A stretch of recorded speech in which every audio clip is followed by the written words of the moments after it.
Come on, G. Light work. 2-1. Newcastle United. We're just running amok now. We're just taking the piss. Literally are taking the piss. That's 7 points now out of a possible 9 in the last 3 games. Who would have thought it? Got a point from the Man City game. Beat Sheffield United. And now we've just beaten Southampton at home.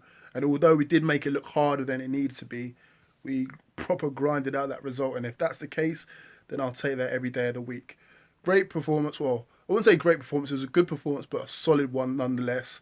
Obviously didn't get the clean sheet, but Dubravka put in another shift. That's the reason why he's the number one choice at the club.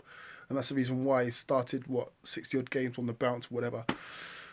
Andy Carroll, got to give a big shout out to him as well.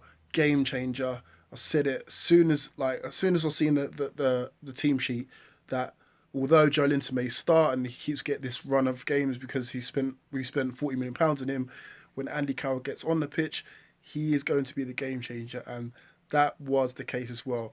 Great assist for Shelvey, who scored with his head. That's another goal for Shelvey. That's 3 in 3 games, I believe, and then that got us back into the game. Obviously, Southampton went 1-0 up through Ings.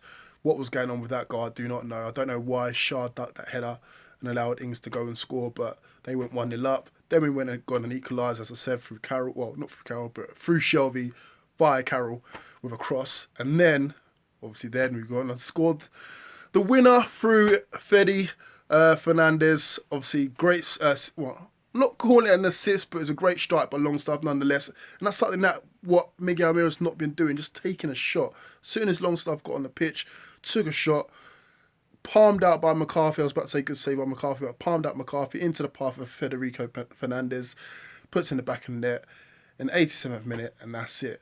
Job done. And as I said before, we're now to 10th now, above Arsenal. Obviously, Arsenal got a game in hand. They're playing West Ham on Monday. But it's all looking nice right now, so let's enjoy it. Top 10 at the moment, ahead of Arsenal, 2 points off 5th. Let's not get ahead of ourselves now. We're getting the points in the bag now while we can. We've got Burnley up next, who've just been pounded 5-0 away to Tottenham, who we beat earlier this season. Not going to read too much into that, but at the same time, if they're getting pounded by Tottenham, a team that we've beaten, it could happen, You could make it 3 wins on the bounce. I don't know. I'm just speculating at the moment. But all in all, good performance by the lads. Steve Bruce got it right again. Barring the Joe Linton thing, I've just got to come back to it again. If he's not working with Joe Linton, please just play Carroll. I know people might say, he can't play Carroll.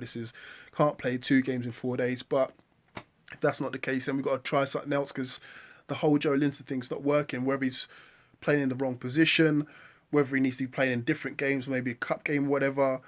Maybe he needs a striking coach to come work with him because it's just not working. It's nothing sticking. As soon as Carroll came on, you could just see the difference in class, in quality, in terms of understanding the game, won everything, brought it down, brought players into it, got an assist for the first goal. That's what Carroll brings. And the fact that we're relying on Andy Carroll in 2019 when we had him years ago and we just spent £40 million on a forward, it's mind-blowing. But at the same time, it is what it is. Anyway, happy as Larry, whoever Larry is. And 3 points against Southampton. Southampton fans, I don't know, man. You don't need to be too worried. I don't think you're going down, although it's safe to say that you need to hold on to your lead a bit better than that. I thought it would have gone on and put us to bed, basically, because the game was there for the taking. As I said earlier in the video, we weren't at the races, we weren't too great. I think all of the enthusiasm that we had was in the Sheffield United game. We proper did just have to grind out this result. Everything wasn't coming off. Jetro Willems, who's usually good for us, he had a bit of a mare, if I'm honest. And I'd like to see more from him. Saint-Maximin, he's doing the tricks and flicks, and a lot of them were coming off, but at the same time, he obviously limped off at the end. Possible hamstring injury. Hopefully it's not too bad, because we rely on him a hell of a lot, and that is slightly why when we relied too much on one player, I think we need to kind of spread the wealth in terms of danger men and all the rest of it. Almiron, still waiting for that goal. People keep saying to me that he's done a lot for the team. I'm still not seeing it. I'm just seeing him making dodgy decisions in the wrong areas when I think he beat 3 men just about in our own area, and he brought a foul, but just little decisions like that. I'm like, why do you need to do that? Focus on scoring goals. Focus in the last, not in the final, not in our end, in the final third. Anyway, rambling on now, nitpicking.